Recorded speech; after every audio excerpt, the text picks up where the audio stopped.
2022 BMW eDrive40 review. Competent and compelling. With solid road manners and a comfortable, techy cabin, you don't need to spring for the more powerful M50 to get a very nice BMW i4. The electric i4 is my favorite BMW 4 Series. It's great to drive, surprisingly functional, and has all the multimedia and safety tech I could ever want in a new car. And the best part is, that's as true for the range-topping M50 as it is for the entry-level eDrive40. Both versions of the i4 are powered by an 83.9 kWh battery pack, of which 81.5 kWh is actually usable. The i4 can accept DC fast charging at speeds up to 200 kilowatts, which means it's theoretically possible to bring the battery from a 10% state of charge to 80% in about 30 minutes. Plugged into a level 2 outlet, the i4 charges at 11 kilowatts, so it takes just over 8 hours to fully replenish the battery. Not bad. Both of these charging speeds are on the better side of competitive for compact EVs. Where the two differ the most is power output.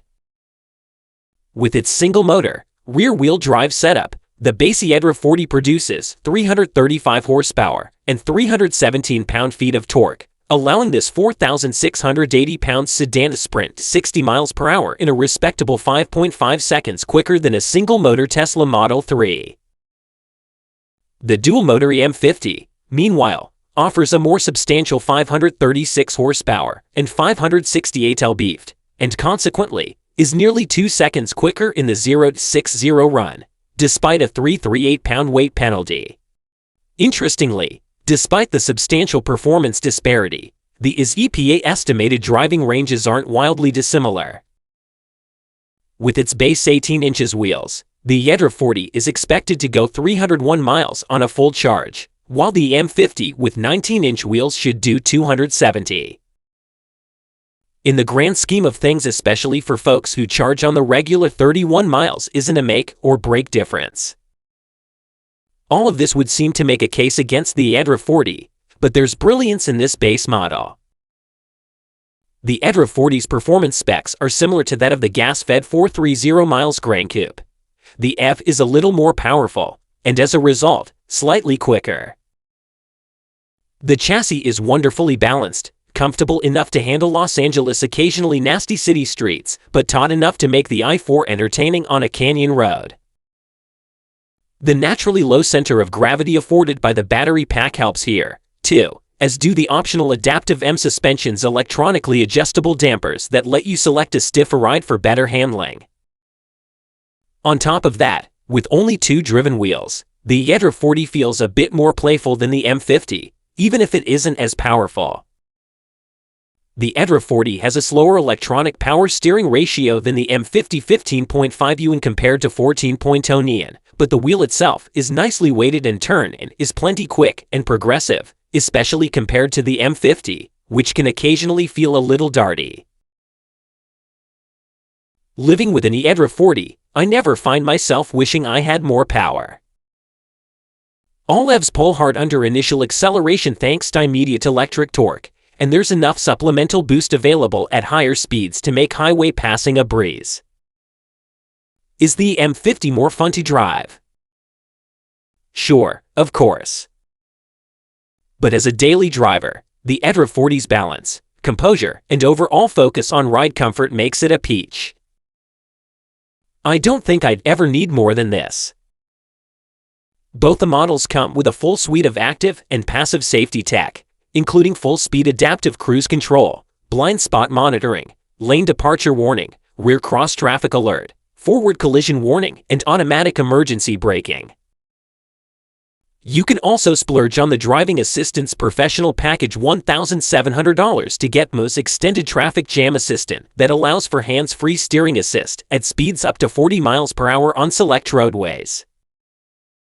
A $700 parking assistance package with a 360-degree camera system is available as well. Cabin tech is handled by MO's new eDrive40 software, sprawled out on a large, curved display that spans across 2/3 of the dashboard. This single housing incorporates a 14.9-inch digital gauge cluster and 12.3-inch central infotainment screen, with colorful, high-res graphics and super quick responses to commands. I'll admit, the eDrive40 menu structure is a little overwhelming at first. The main homepage is awash with small tiles for various functions, but it just takes some getting used to. Owners should be fine after the initial learning curve. Plus, wireless Apple CarPlay and Android Auto are standard, so feel free to let your smartphone do the heavy lifting once you've set up all your general preferences. Because the i4 is quite literally an electric 4 Series, it doesn't have any of the wild new interior design features found in most other new the X. It truly is just a 4 Series Grand Coupe with some blue trim accents and that fancy new curved display, so the overall design is familiar, if a bit boring.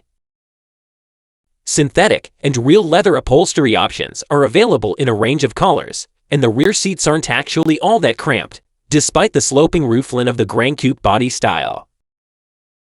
There's a hidden benefit to the Grand Coupe shape, too. Unlike, say, a Tesla Model 3, the BMW i4 is not a sedan with a traditional trunk. It uses a lift-back design that makes the rear cargo hold immensely more functional.